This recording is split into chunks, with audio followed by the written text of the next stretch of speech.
Welcome back. All right, news of the day video for all you fine people of the internet. I guess news of the evening because it's later at night for me.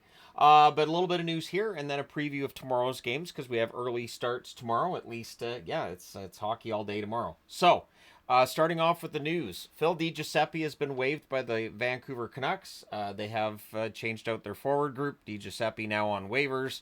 It'll be interesting to see if he clears because DiGiuseppe can be a useful bottom six forward. So we'll see if he does clear waivers. Hamon Octel, who was waived by Washington, has cleared termination waivers. Therefore, his contract is done. He's free to sign anywhere he wants. Again, my guess is he's probably headed over to Europe. Your three stars for the month of January have been revealed. Boston's David Pastrnak, who had another good day today. In the month of January, 14 games, 11 goals, 13 assists for 24 points. He's the first star. Logan Thompson of the Washington Capitals, 8 wins in the month of January, a 947 save percentage. That'll make you the number 2 star of the month. And the number 3 star of the month, Zach Werenski of the Columbus Blue Jackets, 14 games, 6 goals, 11 assists for 17 points. So those are your 3 stars. Now, in the game earlier between Chicago and Florida, I figured this should go on the news of the day board as well. Landon Slaggert sets a team record, and since it's Chicago, I mean, that's a very long history. So setting a team record is kind of impressive. Scoring 7 seconds into the game, which if you're a Chicago fan, you probably could have just turned it off then and gone, you know what, I'm fine with that. That's a pretty good game. Anyways, so Slaggert sets a record considering some of the greats that have been on that team. He's got some bragging rights to say I did something that none of those greats ever did. JT Miller complimenting the Canucks after being traded to New York. When asked about him, he complimented them for their support on everything he was going through this season and saying New York is special for him and his family. So he jumped on an opportunity to join the New York Rangers once he was asked to waive. So Miller and Pettersson said he wishes him all the best too. And yep, there you go. So hopefully that's the end of that. All right. Tomorrow's games are as follows. So starting at 1 p.m. Eastern, 10 a.m. Pacific, and yes, that's a different color than the rest of the numbers. I put that on the board. I was trying to explain to Yvonne how I do this.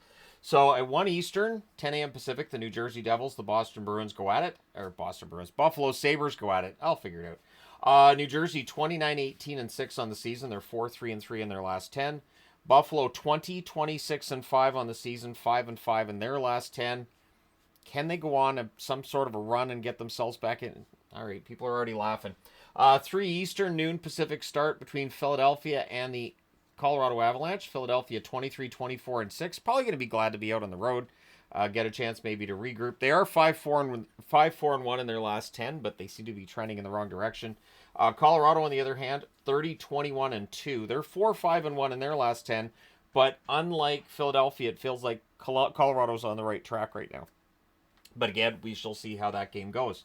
At 4 Eastern, 1 Pacific, the Montreal Canadiens are in Anaheim. Montreal 24-22-5. They're now 4-4-2 in their last 10. They've had a tough stretch lately, so they'll be glad to be out on the road. Anaheim 21-24-6 overall. They're 4-5-1 in their last 10. Anaheim started to get those goals to go in the net. We'll see if they do that tomorrow as well. 6 Eastern, 3 Pacific start between the New York Islanders and the Florida Panthers. The Islanders are hot. They really are. 24-20-7 overall, 8-2 in their last 10, and we'll see how they do against Florida. Coming out of a pretty tough game against Tampa tonight. Florida's not going to be easy either. Florida 31-19-3 on the season. They're 6-4 in their last 10, so that should be a very entertaining game. Let me know your thoughts on that one. Also at 6 Eastern, 3 Pacific, which is a popular time tomorrow, we have Vegas in New York against the Rangers, the Vegas Golden Knights. 31-15-6 overall. They're 3-4-3 in their last 10. It's been a bit of a struggle for them recently. The New York Rangers 24-23-4 overall. They're 5-3-2 in their last 10. But that second column with the 3, those are the 3 most recent games. So the Rangers have started to struggle again. We'll see how things work out for them tomorrow. Also at 6 Eastern, 3 Pacific, the Columbus Blue Jackets in Dallas against the Stars. Columbus 26-19-7 overall. They are 7-2-1 in their last 10 games. We know how well they're playing. Dallas is playing pretty well too. They're 33-17-1 overall. They're 6-4 in their last 10 games. So that one should be, maybe that'll be game of the day. Maybe. 7 Eastern, 4 Pacific start between St. Louis and Utah. The Blues are 23-25-4 overall. They're 4-6 in their last 10. Utah 21-21-9 overall. They're 3-5-2 in their last 10 games. So both teams in a bit of a struggle. Maybe we see a fight or two in this one. Tough game. We shall see.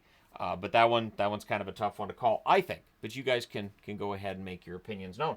At 8 Eastern, 5 Pacific, the Vancouver Canucks host the Detroit Red Wings. As I'm recording this, Detroit's in Calgary. It's after the first period.